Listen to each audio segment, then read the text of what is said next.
साम्राज्य, सामान्यांचा असामान्य. मुख्य कार्यकारी अधिकाऱ्यांच्या कार्यालयावर 29 जुलै रोजी अंगणवाडी कर्मचाऱ्यांचा मोर्चा. प्रलंबित मागण्यांसाठी निवेदन.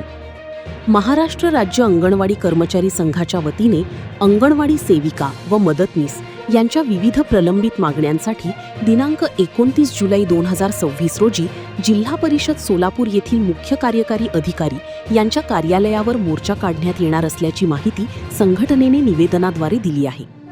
संघटनेने दिलेल्या निवेदनानुसार अंगणवाडी सेविका व मदतनीस यांना बोजलोड सहाय्यक म्हणून करण्यात येणाऱ्या अतिरिक्त कामाचे आर्थिक मानधन, शासकीय कर्मचाऱ्यांचा दर्जा, सर्वोच्च न्यायालयाच्या निर्णयानुसार ग्रॅच्युइटीची अंमलबजावणी, दशमांश पेन्शन योजना, प्रोत्साहन भत्त्यात सुधारणा तसेच सेविकेतून मुख्य सेविका किंवा पर्यवेक्षिका पदांवरील भरती या प्रमुख मागण्या शासनाने तातडीने मान्य कराव्यात अशी भूमिका मांडण्यात आली आहे. याशिवाय पंतप्रधान मातृवंदना योजनेतील अडचणी दूर करणे, पोषण आहार व फाउंडेशन आहाराच्या पुरवठ्यात सुधारणा, व्यक्तिगत देयके व मोबाईल रिचार्ज खर्चाची भरपाई तसेच ESIS आरोग्य योजनेचा लाभ अंगणवाडी कर्मचाऱ्यांना लागू करण्याची मागणीही निवेदनात करण्यात आली आहे.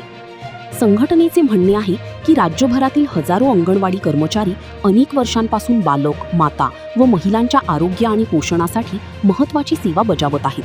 मात्र त्यांना अद्याप अपेक्षित सेवा सुविधा व आर्थिक लाभ मिळालेले नाहीत. त्यामुळे शासनाने या सर्व मागण्यांवर सकारात्मक निर्णय घ्यावा अशी मागणी करण्यात आली आहे.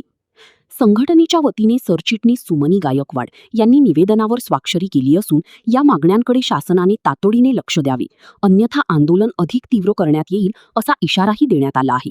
या आंदोलनाला महाराष्ट्र राज्याचे अंगणवाडी कर्मचारी संघ, बृजपाल सिंग, सूर्यमणी गायकवाड, निलेश दातखिळी आणि 11 तालुक्यातील प्रमुख आणि त्यांचे सहाय्यक मोठ्या संख्येने उपस्थित होते.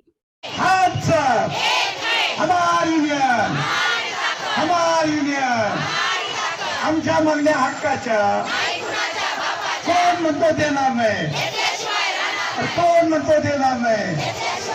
हक्क महाराष्ट्राच्या अंगणवाडी कर्मचारी संघाचा सूर्यमणी गायकवाड, महाराष्ट्राच्या अंगणवाडी कर्मचारी संघाचा सरचिटणीस आहे. आजचा मोर्चा हा कृषी समितीच्या वतीने काढण्यात आला. अंगणवाडीचे अनेक प्रश्न आहेत.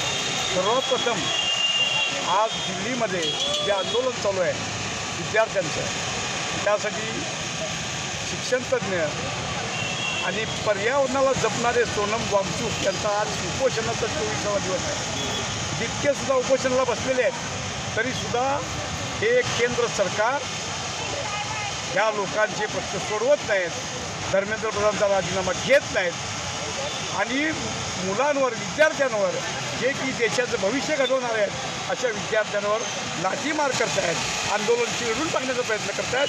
त्याचा महाराष्ट्र राज्य अंगणवाडी कर्मचारी कृती समितीच्या वतीने आधी आम्ही केंद्र सरकारचा जाहीर निषेध करतो. अंगणवाडी कर्मचाऱ्यांची पेन्शन लागू करा ही मागणी अनेक वर्षापासूनची आहे, परंतु सरकार याकडे जाणीवपूर्वक दुर्लक्ष करतं. आज पेन्शनच्या प्रस्तावासाठी माननीय मंत्री महोदयांनी एक समिती गठीत केलेली आहे. लवकरात लवकर त्या समितीचा निर्णय यायला पाहिजे. वर्षा मोहन सटाले, अंगणवाडी सेविका, माढा तालुका, तालुक्याची उपाध्यक्ष होते. आमच्या मागण्या मान्य झाल्या नाहीत तर जसे सूर्यमणी भाऊ बोलले तसं आम्ही आंदोलन करण्यास सगळ्या महिला तयार आहोत. आम्हाला शाळाबाह्य काम पण नकोच आहे. शाळाबाह्य काम पण भरपूर प्रमाणात दिलेलं आहे आणि त्याचा मोबदला पण दिलेला नाही आहे. मोबदला पण देत नाहीत. BLOची सक्ती केलेली आहे. BLOला त्यांना एका फॉर्म मागे शिक्षकांना 20-20 रुपये दिले जातात, पण आम्हाला ते सहाय्यक म्हणून नेमलेलं आहे. आमच्या शाळा आहेत, शाळा करून आम्हाला ही कामं करायला सांगतात आणि पैसे आम्हाला मिळावे ही आमची सरकारला मागणी आहे.